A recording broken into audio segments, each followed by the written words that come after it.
Hey, it's Lori Kutka. I just got done meeting with some buyers, and it prompted me to want to start a series called Did You Know?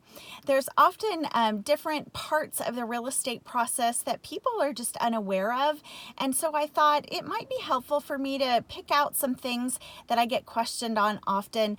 And so my first Did You Know is on earnest money deposit. An earnest money deposit, or some call it a good faith deposit, is customary when you're placing an offer on a home. You want to give some sort of earnest money deposit to go with your offer. Essentially, it's like holding the home until you can get the financing in place at the closing. So in our area, traditionally, the earnest money deposit is somewhere between 1 and 3%. And every buyer is different. Every situation is different. So that's where I come in, where we negotiate what works best for you and how much funds do you have liquid at the time that you place the offer. Oftentimes, if you're selling a home and buying another home, most of your funds are coming from your equity, and you may not have your home sold. So we need to strategize, talk about timing, and what your ability is as far as your cash position in order to place your earnest money deposit. If you get your offer accepted, whatever you state as your earnest money deposit does need to go into the escrow account within 3 days. So depending on how much money that you have that you can submit in 3 days, that's what we use to strategize in your offer.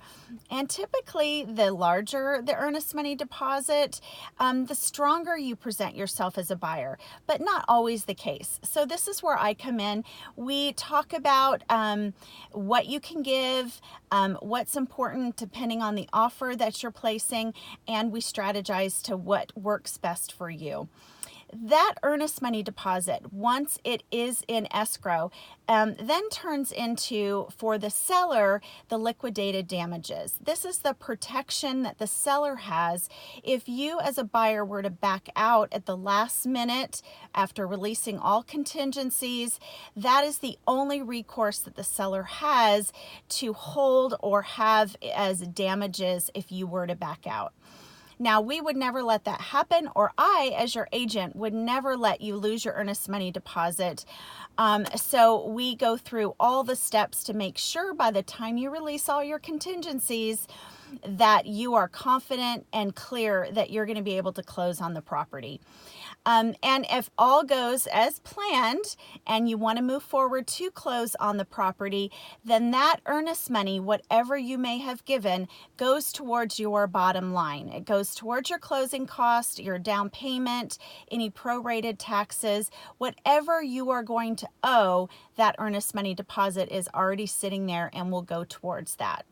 So anyway, I hope I've answered your questions that you may have had on earnest money deposit.